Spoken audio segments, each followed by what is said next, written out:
J'ai eu envie de vous demander, à vous, chers auditeurs, notamment par Instagram et par LinkedIn, quels étaient les tics de langage qui vous agaçaient le plus. J'ai déjà parlé de certains d'entre eux, mais le sujet est tellement vif que j'ai eu envie de reparler. Au jour d'aujourd'hui, par exemple. Oui, des dizaines de personnes m'ont dit être horripilées par ce double pléonasme.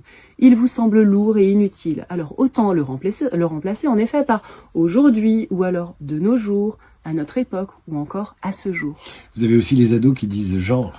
Oui, c'est genre qui arrive en deuxième position des réclamations des auditeurs. C'est vrai que ce nom commun s'immisce dans de nombreuses conversations, surtout chez les jeunes. Par exemple, genre, t'y es vraiment allé ? On était genre 30, il était genre adorable. Bref, il n'a pas lieu d'être, alors autant le supprimer. Du coup, genre en vrai, ça revient souvent chez les ados. Tout le temps. Effectivement, tout à fait, tout à fait. Oui, alors effectivement, à tout bout de champ, on l'entend. Je rappelle, et tout à fait c'est la même chose, et je rappelle que tout à fait ne peut pas être employé seul pour remplacer un oui. Pourquoi ? Parce que tout à fait signifie complètement, et il doit compléter une phrase. Par exemple, il était tout à fait d'accord. Effectivement, lui, il est pratique. Pourquoi ? Parce qu'il est long à prononcer. Il laisse donc le temps à l'interlocuteur de réfléchir.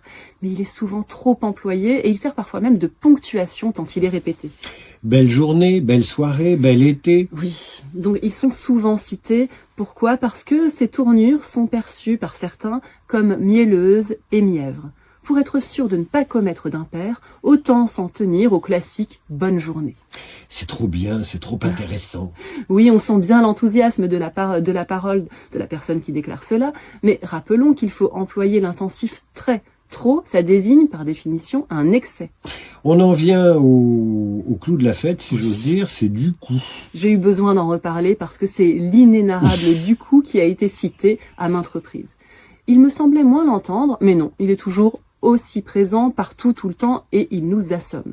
Si vous avez tendance à l'employer, remplacez-le dans un premier temps par donc, qui est moins lourd, et ensuite vous l'éradiquerez progressivement.